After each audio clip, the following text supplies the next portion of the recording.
Welcome back again with Kang Adi Channel teman-teman semua ya. Kali ini nyobain pakai mikrofon Soundtek RTDM 01 ya. Kebetulan ada juga Behringer Euphoria UMC 22. Siapa ingin coba ngonten pakai alat yang ada di depan saya ini nih, mixer asli dengan Behringer UMC 22 ya. Jadi intinya sih buat ningkatin kualitas konten aja. Nah kali ini saya tidak akan membahas itu semua, tapi saya akan membahas gimana sih caranya buat kamu yang ingin memulai usaha sementara kamu masih bingung harus jualan produk apa ya.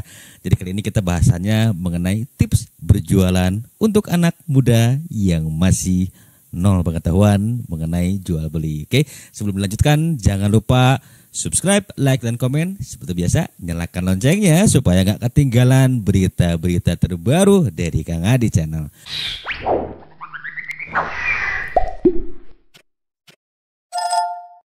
Oke teman-teman semua ya. Jadi kali ini kita akan membahas spesial mengenai bagaimana caranya berjualan di e-commerce ya dengan modal terbatas, dengan pengetahuan pun yang terbatas ya. Jadi disclaimer, saya bukan seorang praktisi ekonomi atau marketing handal. Saya hanyalah mantan kontraktor yang pernah membangun perusahaan di tahun 2013 hingga tahun 2022. Karena satu hal dan lain sebagainya saya putuskan untuk tutup perusahaan dan saya ingin fokus menjadi seorang content creator. Nah, teman-teman semua, saya ingin berbagi beberapa tips ya. Jadi pengalaman saya ketika memang dulu pernah berjualan pot hidroponik ya, ketika di Tokopedia. Waktu itu di tahun 2017 ya. Itu masih awal-awal e-commerce muncul. Jadi buat kamu yang punya modal terbatas, kemudian ingin memulai usaha, mencari penghasilan tambahan, nah ini bisa jadi inspirasi buat kamu. Meskipun memang belum inspirasi sepenuhnya, tetapi setidaknya kamu punya bayangan ya teman-teman. Yang pertama yang perlu kamu lakukan adalah kamu cari tahu dulu nih, kamu kira-kira sukanya di bidang apa dan kamu menguasai di bidang apa. Contohnya misalnya kamu adalah seorang alumnus dari botanical ya teman-teman.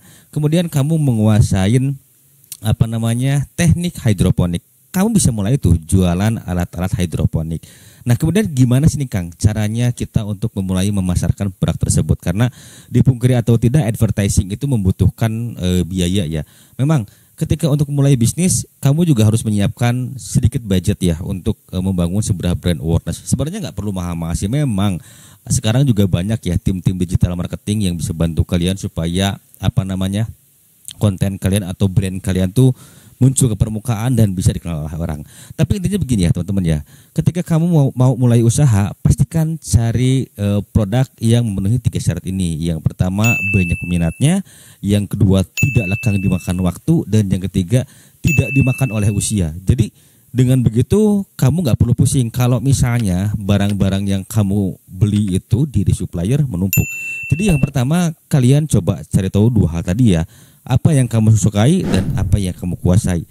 Setelah itu kamu mulai tuh targetin. Berarti kalau misalnya di bidang botanikal, berarti kamu targetnya adalah penghobi urban farming. Nah dengan begitu kamu bisa mulai bikin fanpage ya, bikin di Facebook, dan kemudian kamu pun bisa iklankan dulu itu grupnya supaya dikenal oleh orang. Jadi apa yang saya lakukan dulu ketika membangun sebuah perusahaan hidroponik, saya tuh ngiklanin dulu teman-teman di Facebook. Nggak mahal-mahal kok. Saya cuma keluar waktu itu kurang lebih sebulan cuma 200.000. Target saya adalah brand awareness. Dengan begitu saya mengundang interest para audiens yang ada di Facebook ini. Mungkin memang kita harus belajar targeting ads, tapi untuk pemula nggak ada masalah kalau misalnya dibikin general dulu.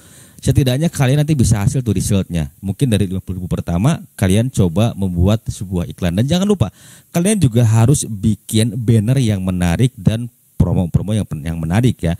Yang kedua, pastikan kamu dapatkan supplier dari harga yang ya minimalnya jauh di bawah pasarannya. Kalau kalian ngejar kualitas, berarti kalian harus bisa bersaing dengan produk-produk lainnya. Tapi kalau untuk awal-awal saya pikir tidak salahnya kalian cari harga yang murah dulu sehingga kalian bisa membuat paket bundling tuh.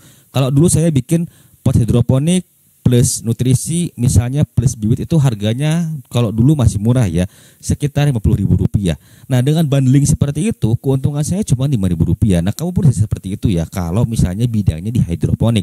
Tapi kalau kalian bidangnya di fashion, mungkin kalian bisa juga cari barang-barang apa ya namanya ya, kalau kita bukan barang second tapi yang masih layak pakai ya, atau mungkin kalian bisa cari produk-produk baju-baju. Kalau di Bandung tuh kayak di apa namanya, Tegalega tuh ya, Gede Bage ya teman-teman ya. Itu tuh banyak kaos-kaos impor yang dijual kembali ya. Tetapi saya pikir akal-akal lebih baik sih kalau kalian jual fresh produk ya, supaya istilahnya untuk membangun nama perusahaan kalian tuh baik di mata audiens ya. Jadi saya ulangin lagi, hal yang pertama adalah cari apa yang kamu sukai, yang kedua cari apa yang kamu kuasai, yang ketiga pastikan kalian bikin fanpage untuk promosi brand kalian ya. Intinya fanpage itu adalah mau di Facebook, Instagram, atau kemudian di TikTok, itu silahkan kalian bisa bikin konten di situ. Nah, yang keempatnya adalah siapkan modal, jangan terlalu banyak. Usahakan modalmu itu tidak lebih dari maksimum 5 juta ya teman-teman ya. Gimana sih caranya supaya modal kita nggak kebuang percuma ya? Jadi kalian awalnya bisa melakukan dropshipper dulu tuh. Kalau misalnya dropshipper menurut kalian takut atau khawatir terkenal dengan pengiriman, kalian bisa dulu jadi seorang afiliator. Dengan begitu kalian bisa tahu tuh, pertama kalian punya personal branding yang bagus, yang kedua kalian juga bisa tahu tuh bagaimana behavior dari audiens kalian, yang teman-teman yang audiens kalian suka itu apa, belepotan ya ngomongnya ya. Nah, jadi intinya teman-teman ya, 4 poin ini bisa kalian terapkan ketika mau memulai sebuah bisnis.